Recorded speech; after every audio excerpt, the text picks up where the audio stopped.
Ready to start your own interior design firm? Can you start your own firm and be a parent? What personality traits do you need for successful business? Do you know what it really takes to start a firm? Hint, it's more than a pretty Instagram feed.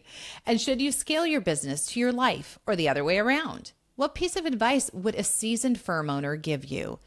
Her thoughts are impactful. Meet Michelle Lynne. Michelle is the CEO of the award-winning interior design firm ML Interiors Group, started in 2008 and has grown her Michigan firm into a sizable force. When not chasing a toddler around the house and trying to find 5 seconds to throw on some lipstick and mascara, Michelle now shares what she has learned with others. Make sure and stick around for the conversation, also on why your instinct is different than your thoughts or what your heart is telling you.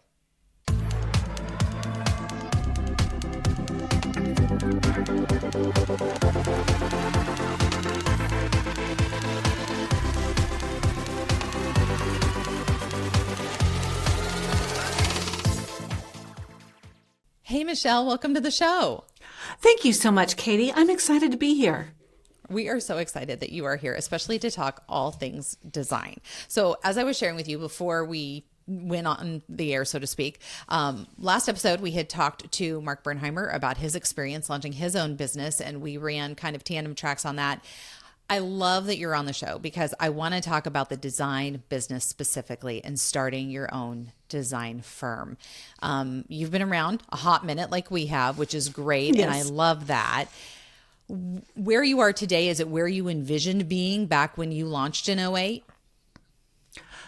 No, I started my business thinking that it would be just me, working, setting my own schedule, making a bucket of money, making places pretty. Yeah. Yeah. Yeah. We can Young totally little laugh about sweet that. me. Young little sweet me, you had all these ideas of what it was going to be. And now we are where we are. And yes, I can relate to that. It doesn't feel anything like that. Tell me more about that. Well, I originally came out of corporate and I was in an industry that I didn't particularly love, but Sure. I really enjoyed the people that I worked with and I had golden handcuffs. So it didn't totally suck. They sold and went to a larger company and I literally just said, okay, God, what next? Yep. And so when I got into this business, it was because friends had always asked me to come over and help. These were things that I loved to do and so forth. And I look back now, Katie, and my designs were so remedial. Oh, we all do that. You look back and you're like, did I really pitch that to a client? Who thought that was a good idea? That color on the walls was supposed to be so Totally. fancy, but it was terrible. So Yeah, I literally feel that. just thought that I could work for myself, set my own schedule, and, chill out and have a good life. But getting into this business, holy cow, I had no idea how hard it was. And I had a managed total thing. multi-million-dollar business units outside of design and thought I was a badass. Then came to the world of design and we all had a humbling moment for sure. Very much so. Well, there are things, it's really interesting because there are things about the design business that are very different from other industries. Yes. What did you immediately realize, and then what have you unraveled that are key differences about our industry compared to others? Well, so I had a bit of an evolution. When I got into my business in 2008, I was focused at the time at more of a home staging and quote unquote redesign type of business. Stair-stepped out of management. And then I was focusing on, like I said, the home staging. I pivoted really strong into design probably around 2013. So there was a little bit of a lack of confidence, a lack of knowledge, all the things. What I was really surprised about, even in 2013, 2014, was just how there was a lack of standardization. There was a lack of business education. Heck, we were still faxing orders to our vendors. I was like, who's faxing anymore? Yeah. So the War of 1812 called and they want their fax machine back. Yeah. Yes, exactly. I feel that. So I was surprised about that. I was also surprised at how little, I don't want to say support, but everything was so secretive. Yeah. Everything was so very secretive when I had questions about how do you do this, how do you do that, and there was not a lot of Oh, here, places let me to show go you, for that help. or come along, or this is what I do, or Yeah. this is kind of my domain, and please don't enter. Absolutely. Or you have to earn your stripes and you have to figure it out yourself because I had to. Yeah. And you have to quite struggle. frankly, now I look back and I think that it's because a lot of designers didn't know what they're doing. So That's a really interesting instead, point. they just looked like they had their shazizzle together, right? But in the back, it's like they were running around like maniacs and not making any money. So the design community, I think, has evolved. I think it has evolved. I'm going to put a big statement out there, though, and say I still think that's a huge problem with our industry. We call them absolutely. jobbyists, but I want to have a job, but I run it more like a hobby. I'm not making any money, but everything that everyone Looks thinks pretty on my I Instagram. do, right, it looks great on Instagram. I live this fabulous life of picking out really bold, rich, beautiful, sophisticated fabrics and wallpapers and all these things, which I find is about 5% of the job. It's the business side that drives everything else. But I still think it's a huge problem in our industry because it's taking that left and right brain again. We get these really creative people, right? And then we're like, let's go sit down and have a 2-hour accounting meeting about your P&L sheet and your brand and what are your quarterly taxes and the CPA needs to get you this. And it's just like, wah, wah, wah, wah. And the eyes glaze over, right? Yes. And everyone's like, no, don't make me do it. I'd rather have an appendectomy without anesthesia. And you're like, I know, but that's part of running the business side of it, right? Absolutely. And I think myself, having come from, multiple layers of management in other people's businesses, I didn't take into consideration that I needed to run my business like a business until I fell on my ass. Love the So honesty. I come think in, that's so many thought I was a people- badass, fell on my ass. Yeah, it was not pretty. You know what, though? But sometimes the only way to go up is to completely hit rock bottom, right? And go, this isn't working. Whatever I'm doing isn't how I envisioned this. This isn't working for my lifestyle. This isn't something that I want to be doing long term. I'm not making any money. How am I not making any money? That's the number one thing I think that people run into in our industry. And that's kind of what you have to do to say help. Yeah, and I think that when I did fall flat on my booty, that's when I promised myself that I would help others so that they didn't have to go through. Well, I mean, gosh, it's traumatic.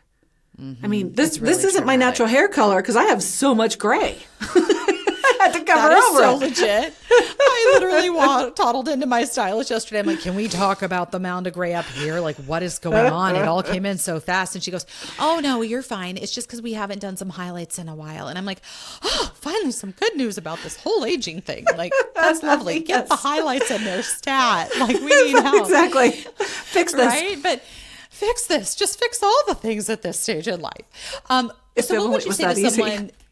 Right? I know. Oh my gosh. Well, you make it look that easy, Michelle. You're fabulous. What would you say to someone who's teetering on the edge of starting an interior design business? They've been at a firm and they're thinking, I really want to do my own thing. I'm tired of working for someone else. I want to strike out on my own.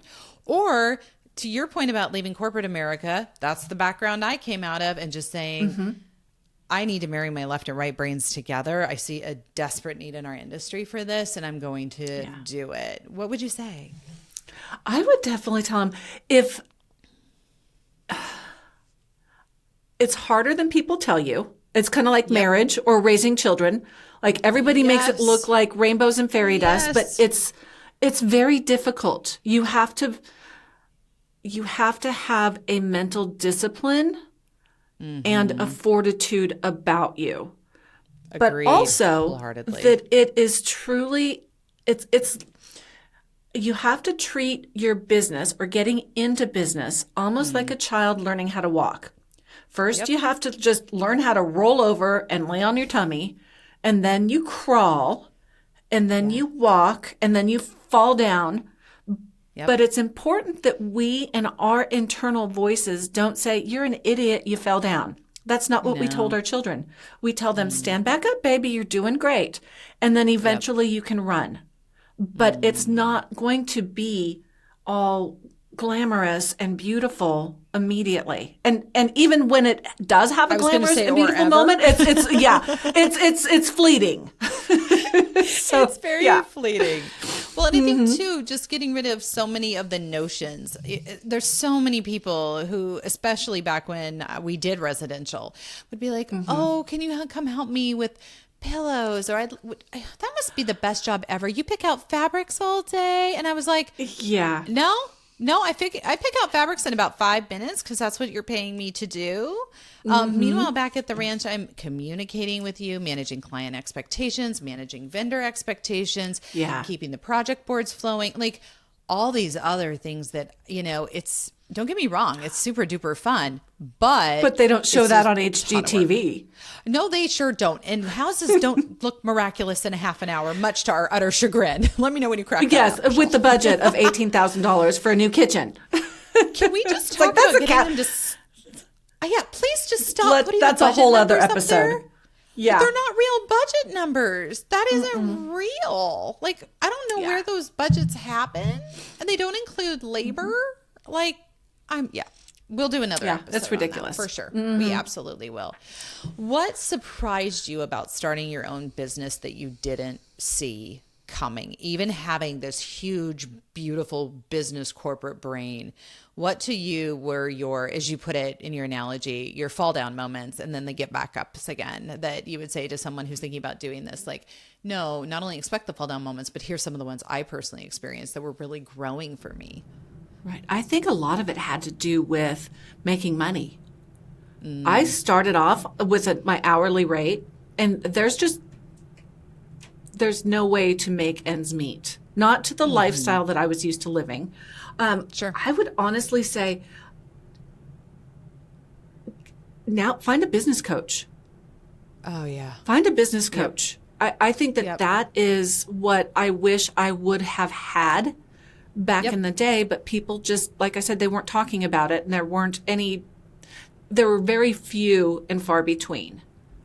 Agreed. And a lot of it was more focused on the design aspect than the business aspect. And shameless plug, Michelle and I both coach. And this is what I love about this episode. It's not territorial. That's why we wanted to have Michelle on, because it's, once again, I love that meme of like, if you see a woman's tiara and it's crooked, don't say anything. Just go fix it. Yes. Like, we don't have to have this isolationist mentality. There's plenty of work for everyone out there. Let's start getting behind each other and saying, how can I support you? And so, this is what's great. We both coach. If you gravitate towards Michelle more in this episode, call Michelle and get on her books. If you want to come book with us, get on our books. Either way, we all have the same goal of helping you. Well, and at the end of the day, it's like, I joke, but we were talking about this before we started recording. It's like, one, there's enough ugly houses for all of us. So there's really, it's community over competition. And then there are enough uninformed designers for anybody who wants to offer their experience and their help. So I just, agree. It's the same thing. It's just like dating. Not everybody that called you up and asked you out is, you probably didn't go out with all of them. If you did, no judgment. But you find the one that clicks, right? And that's who you hire. That's who you marry. Yeah. So, I love that. It's so important that we all support each other. Well, and to your point too about pricing, that's such a good one. In fact, we're going to have you back for another whole episode just on pricing, because I feel like that's a huge one that designers miss out on. What else did you personally have to learn firsthand that you now are like, oh, I learned that lesson the hard way, but now I can teach it? Okay, so one, and this sounds so simple, you might just laugh, but feel free because it doesn't embarrass me. I think just learning how to be myself, because that's not I silly came at all. in thinking that I needed to be like all designery, right? I was glamorously functional interiors for busy professionals. That was my tagline. Love it. But y'all, I love wearing jeans and some cute little booties, and like, that's not glamorous. It's functional, right? And I also, if you haven't noticed already, I have a little bit of a quirky voice, right? Like, I'm not I'm not prim and proper, and I'm not quite the designery person that you would want to hire if you wanted somebody that way. Like, no, it's like, I'm going to tell them that's I love ugly. those people. Yeah. Right. 100%. Once I figured out that I could be myself and I could be Yep. my own level of weirdness, Yes. that was so freeing. I don't know if that's a real word. Absolutely. No, But that's a it was- total word. Yeah. Oh my gosh. Yeah. What a huge, simple, but profound, eye-opening experience. Well, and the side effect of that is that you're offering something nobody else can at that point. Like, I often think the poor women in school pickup line look at me like, good gosh, does she really run a design firm? It's her fourth day in that different set of yoga pants. I'm like, you better believe it, sister, because when you have small people, I often joke I'm a human napkin, and I never know what can be on my pants from small little people under 4 feet tall, right? And when you're going and you're carrying samples, and then you're running to a school pickup, and then you're meeting with a client, you know, when you can embrace and just say, this is who I am, you can like it or leave it. Doesn't bother me either way. It is liberating. It is freeing. It is all those things. And I also think it creates a level of comfort with your clients. There's no tomfoolery about it, right? There's no like, well, the marketing showed this, but I don't really feel like I'm getting that. Like, this is confusing to me. There's no confusion. No. And we enjoy our clients because like attracts like. They are not pretentious. They are not fussy. So true. I mean, sometimes a little fussy, but that's okay. That's what they're paying us for. But in that respect, it's so much more fun to work with those clients than the ones that thought I was somebody else. I so agree with you 120%. Yeah. If you're been coming in with an fabulous. idea of what you think your designer is going to be, it's usually not a client I want to take on. If you're expecting me to show up in heels with your tile samples, I'm probably not your lady. Like, straight up, because I'd rather get in there and job walk and get dirty and see what's actually going on my job, so that you have a product you love at the end of the day, right? Well, and I just want to be comfortable. I don't want to wear high heels and a dress and all of the stuff that glamorously functional interiors was setting me up to be. I so agree with you. I hate anything with a waistband. Who thought that was a good idea? You know, like when you're moving around and doing all the things, I do not need a snap. I do not need a button. I need some Lycra, and I need some, I mean, right? Like, we just need some movement here, loose-fitting folks. clothes. Yes, I'm here for all that. It's so funny. The other thing is, Leah, our fabulous producer, and I were having the conversation back in the day, but I was like, Leah, all I want to wear is black. Like, that is, I have a capsule wardrobe. It's called black because I am in the world of color all day. And like, I just don't want it complicated. We're just going to keep this real simple because everything else there that I'm doing is complicated. Are you the same way? Well, mine, I've got a little bit more, but it's all neutral. Okay. It's black, ivory, brown, beige, and jeans. And once in a while, if I'm feeling crazy, there's some olive. Oh my gosh, that's what I was just going to say. That's totally my, like, I chose a color today. It's olive. Brace And my yourselves, house people. is about the same thing. And my husband was looking around saying, we need a little more color. I'm like, how about a different shade of brown? That's kind of a rust color. Let's go more terracotta than latte. What do you think? I'm going big there today. you go. Exactly. I think that's a great description. So yeah, it's just like, so good. and it calms me. Yeah, I agree. I totally agree. Especially when you're running your own business. I mean, that brings up an interesting And to have point. kids What running sort of- around. Oh, and the kids on top The of it. energy That's a whole between nother all of thing. it. Yeah. Right? Managing up, managing down, managing all around. Like, I literally feel like that's my theme song. It's just a lot of management, keeping the wheels on the bus, right? Like, keeping the wheels on the bus. Yes, because you are literally, your theme song has a children's tune behind it. It totally does. It totally does. Okay, so let me ask you this. What personality traits do you think behoove someone who's getting ready to strike out in this profession or considering it? Okay, so problem solving, just general ass common sense problem solving. Yes. I think there is, you can't teach that to people.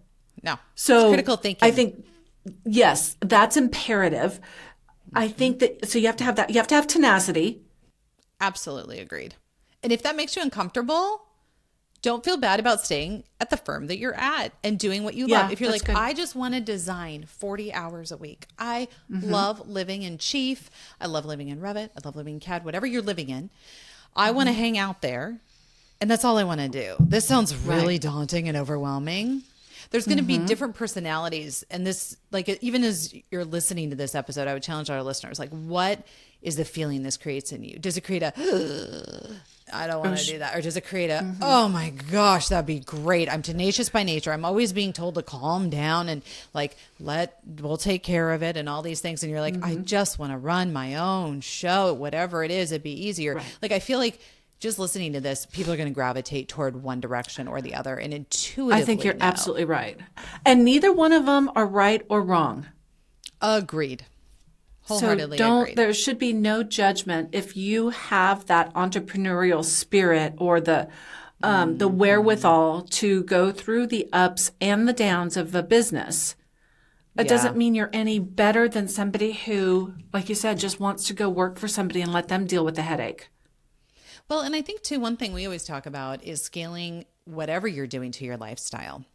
So if you have little kids, like, and you do too, like we're both sitting here with little kids.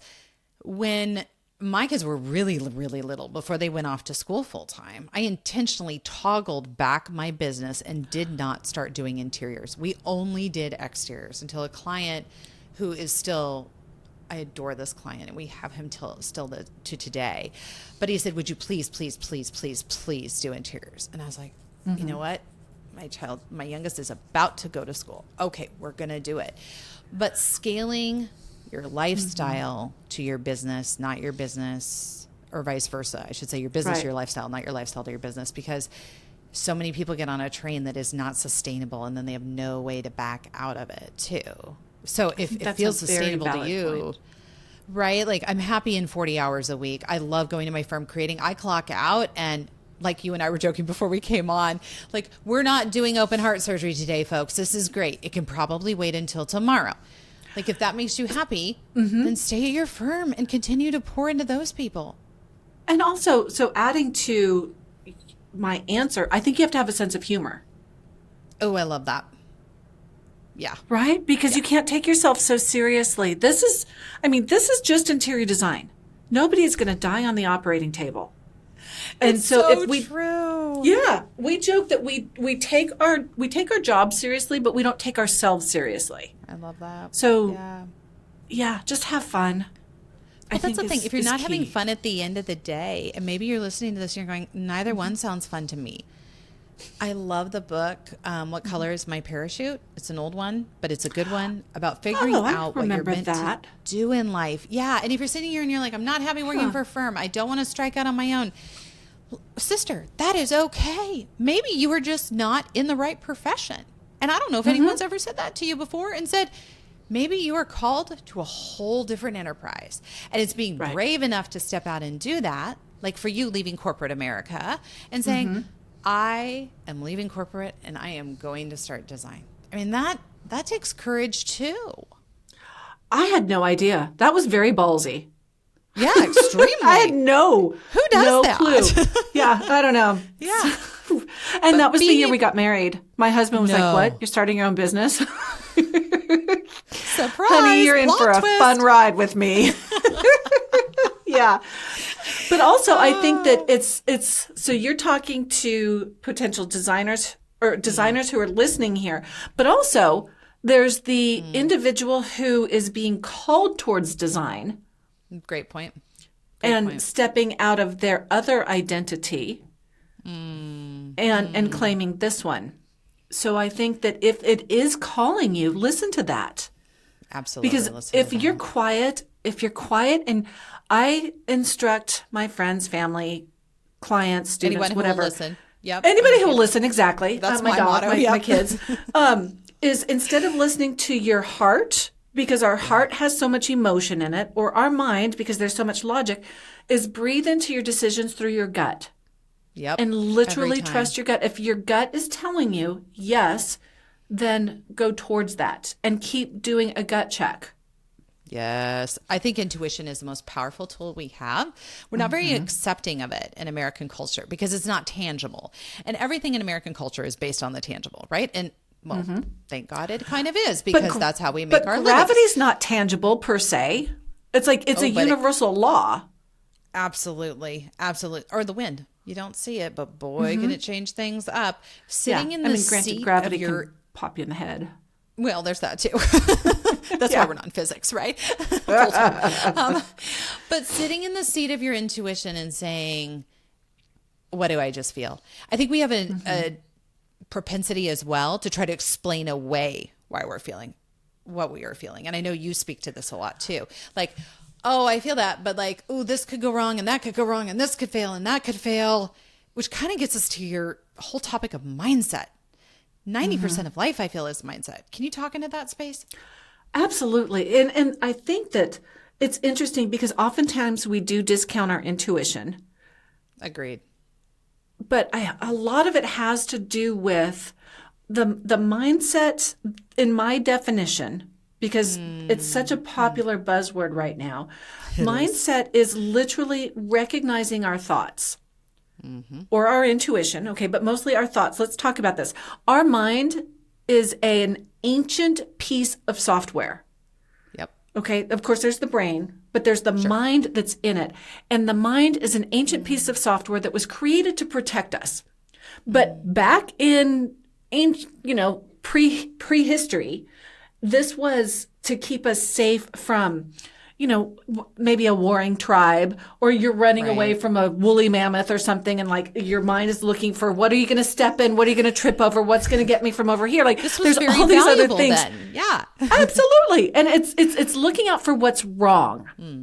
And we have not, unless we intentionally upgrade our mind, we're still Reprogram living in the what's wrong, what can go wrong, which is an important aspect of entrepreneurial life. You need to be able to look for it, but you can't live there. So Ooh, when I like you that. have You these, need to look for it, but not live there. That is a great Right. line. Great line. and so when you recognize it, like these thoughts, like you can't do this, you can't do that, or you're going to go broke, or you're not qualified, or all these things, it's simply our mind trying to protect us from getting hurt. But it's our opportunity to reprogram it, to say, okay, I see you, that you're just a thought. Yeah. And you're just a thought. You're not truth. I have thoughts. I am not my thoughts. I love, you know love, what? love that. Katie, I have fingernails. I am not my fingernails. Yeah. Right? That's such a great way to put it, though. That's so basic and understandable. It's laughable, right? But we don't think of that when it comes to our thoughts. Nobody teaches us this. No. Nobody this is teaches not us taught in this. school. But we can take hold of our thoughts. In fact, this is in the Bible. Like, speaking of ancient times, it's like you can take hold of your thoughts and you can reprogram them. So instead of I'm not worthy or I'm not qualified, it's like that's just a bunch of BS. Let me change Who put that my tape thought. in your head? Yeah. Let's turn this around a bit. Yeah. Parents, society, all the things. Well, I think especially as women, we get told that about a lot of things. You're too bossy. You're too loud. You're too verbal. You have too many ideas. You should just sit there and be pretty. Strong personality. What? Yeah. And then that leads to the fear of like, oh, maybe I shouldn't speak up, or maybe I'm just too much for people, or it all right. And then we just pull. But back playing into a small shell. does not serve anybody. No, it doesn't. Yeah. And, I might have a strong personality, but I've also got a strong uppercut. So stand back. I love that. I absolutely love that. It pisses me off to no degree. We were just talking about that today at the gym, how women are perceived so differently. Like either we're bitchy or bossy, whereas men 100%. can be assertive. And like my team, Juliana was just saying that she got spicy with the contractor. I'm like, do you think, and we were talking about it. Do you think a man would say I got spicy with the contractor? No, he held his own. And just do it. He just did it. Why do women have to have this? Yeah. Barbara Streisand has an epic poem about this, and we'll put it in the show notes. And I believe it's Barbara Streisand. If it's not, we'll correct it in the show notes. But it is fabulous about the different stigmas associated with being a man versus being a woman. And I also feel like it's interesting in our industry, the whole perception of, wait, you're a woman in construction, therefore you don't know what a J box is. You would not possibly know what a 110 is. You wouldn't possibly understand the temp on a light bulb and why I want a 2500 Kelvin as opposed to a $3,500. Like, there's no way you would possibly understand that.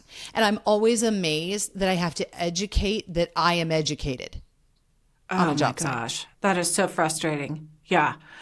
It's exhausting. But along that lines, I think that once you step into this power, and Yep. what I've seen in my business processes is that as I have brought my business acumen, and this is what I teach to my students, is the business acumen that Yep. so many, and this is very generalized, but it's what I have experienced. So many of the husbands have said, I did not expect this level of professionalism. I did not expect this level of organizational skills. I did not expect this. So while I am going to pay you a little bit more than I anticipated, I know the job's Getting going to it get back. done. Which is a huge thing, because then all of a sudden Yes. you've explained to your client the value of what you're providing. And the same thing, like you with the GCs and the builders and stuff like that, it just puts you on a level playing field. Absolutely, it does. And All of a it's sudden there's professional to respect. professional. Yeah. Yeah, I totally agree. Life is so much easier. So much easier.